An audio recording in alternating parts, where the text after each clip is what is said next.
പിതാവിന്റെയും പുത്രന്റെയും പരിശുദ്ധാത്മാവിന്റെ നാമത്തിൽ ആമേൻ. മത്തായി എഴുതിയ സുവിശേഷം 11-ാം അധ്യായം 16 മുതൽ 19 വരെയുള്ള തിരുവചനങ്ങൾ.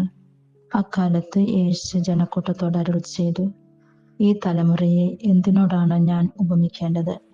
ചന്തസ്ഥലത്തിരുന്ന് കൂട്ടുകാരെ വിളിച്ച്, ഞങ്ങൾ നിങ്ങൾക്ക് വേണ്ടി കുഴലൂതി, എങ്കിലും നിങ്ങൾ നൃത്തം ചെയ്തില്ല.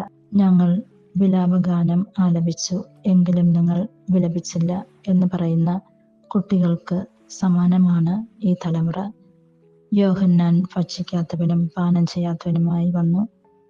അവൻ പിശാച് ബാധനാണെന്ന് അപ്പോൾ അവർ പറയുന്നു. മനുഷ്യപുത്രൻ ഭക്ഷിക്കുന്നവനും പാനം ചെയ്യുന്നവനുമായി വന്നു. അപ്പോൾ അവർ പറയുന്നു, ഇതാ ഭോജനപ്രിയനും വീഞ്ഞുകുടിയനും ചുങ്കക്കാരുടെയും പാപികളുടെയും സ്നേഹിതനുമായ മനുഷ്യൻ. എങ്കിലും ജ്ഞാനം അതിൻ്റെ പ്രവൃത്തികളാൽ നീതീകരിക്കപ്പെട്ടിരിക്കുന്നു.